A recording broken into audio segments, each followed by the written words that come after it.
ask. Brandon on the right. Steph. Steph was good. Brandon Scoopy Robinson, Valley Sports.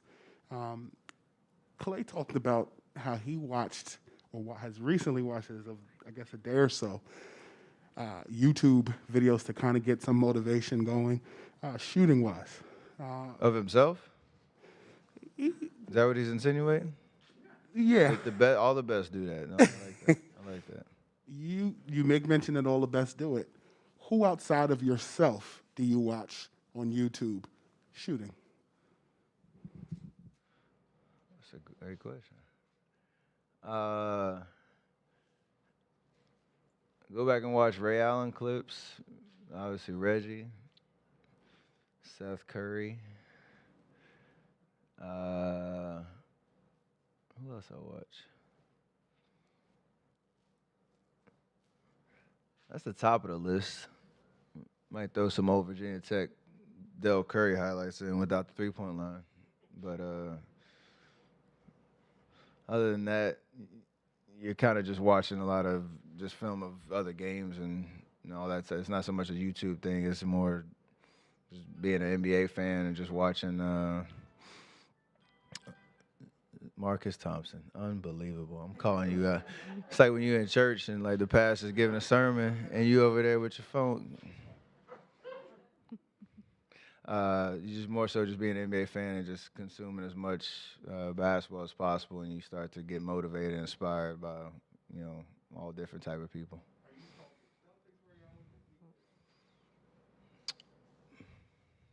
Probably 50-50. He had a lot of great moments in both jerseys. We'll go to Marcus next. Yes. I'd like to begin by repenting for my press conference sins.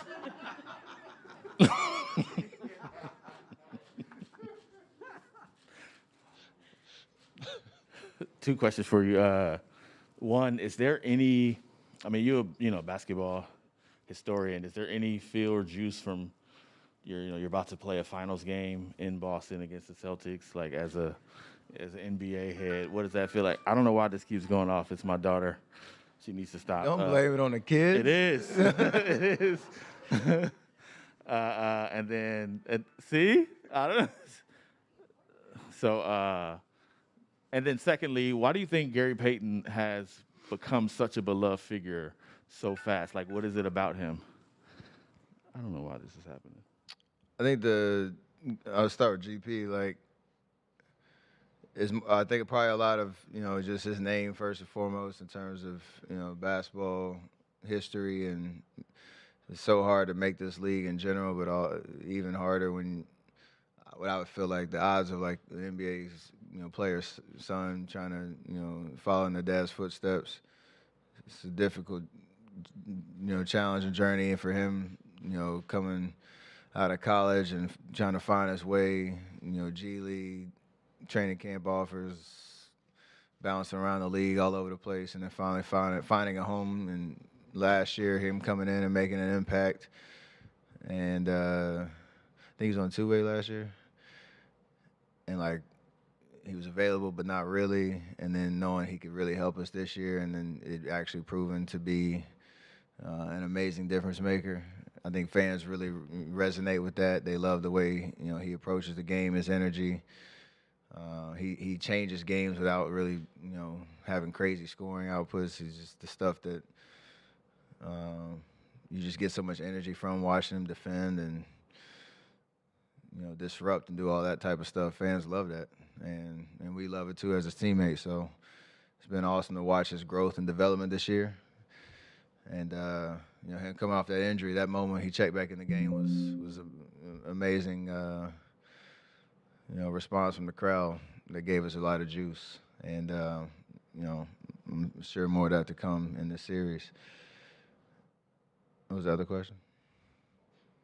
Oh, Boston. Yeah, this is especially like this historic team, the dynasties from, the 80s and how many championships they won, over the course of the years. All the different highlights you watch that just have a different iconic look when you see it on TV. Just watching Larry Legend do what he did in his entire career. even looking at the Boston LA series, KG and Ray Allen, Paul Pierce, Rondo getting the championship here. KG's hilarious post game.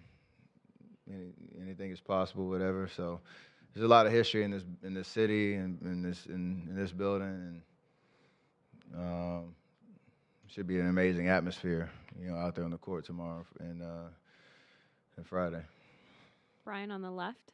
Steph, have you found as you've gone through your career that the rims and the arenas are all generally the same? I know Jordan said something in the Denver series. I don't know if that was a joke but just in general, as you've gone across. Well, that was because I think he saw one of them was offline or something that nobody else really saw.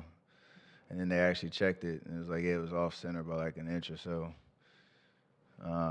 I see it more as like just the different venues have different, backdrops and lighting and stuff that certain shooters like more than others. It just depends on kind of what your flavor is. So I like Dallas was like it's like a bright arena, and I just like the lighting in there. The backdrop in Madison Square Garden is dope because it's the stage lighting and it's dark. Like I just there's certain things you see and you prefer the different arenas and rims around the league. So that's how I see it more so than the actual rim itself. I'm here on the left. Steph, Young Musiki, ESPN. I think you can forgive Marcus. Yesterday was his birthday, so he's getting old. So I was wondering, there are not many teams that have two great all-time shooters like you and Clay. When one of you guys might be in a little bit of a slump, do you guys talk to each other? Do you guys give each other tips, or is it an unspoken thing? Very unspoken thing. I think there's conversations around like maybe play calls or different looks to try to get somebody a good shot, but it's not so much mechanics or building up anybody's confidence because you don't get to that level if your confidence is that shaky where, a couple of bad games, you're like, oh, the world's falling. And we both understand that vibe. You don't want to, and honestly, you don't really want to hear anything about it if you're going through it yourself, because at any moment you can spark yourself to get back on track and get out of it. So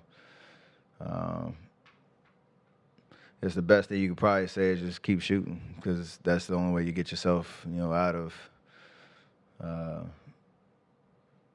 some rough patches. I don't like to use that S word.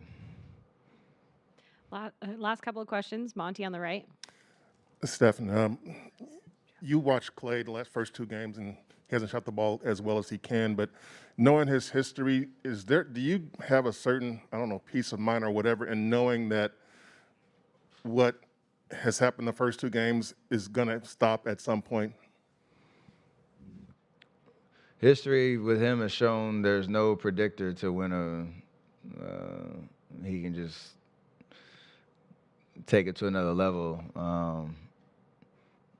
Regular season, playoffs, he's always just found a way to get himself going and to, especially in the playoffs, just to make an impact that's loud. Usually it's really loud. And his demeanor never really changes. It's not really something you can just look at and be like, oh, if you saw him right now, you think he's, averaging 50 in this series. Like, he's got just a very confident look about him. And that's the best thing about him. It's all about the work you put in. It's about the mindset.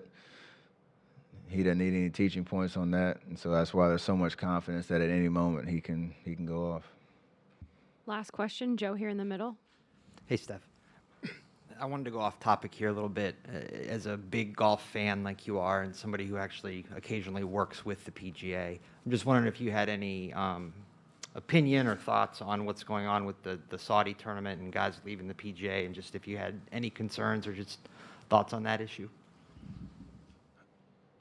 From my vantage point, I'm very fascinated by the reasonings guys are leaving the tour, because there's certain moments where there's an acknowledgement that the tour has done an amazing job supporting players, but there's always room for improvement on ways to increase the revenue streams or their ownership of what the tour is doing or their awareness of what the tour is doing and all those conversations. It seemed like there was accountability and conversations on both sides.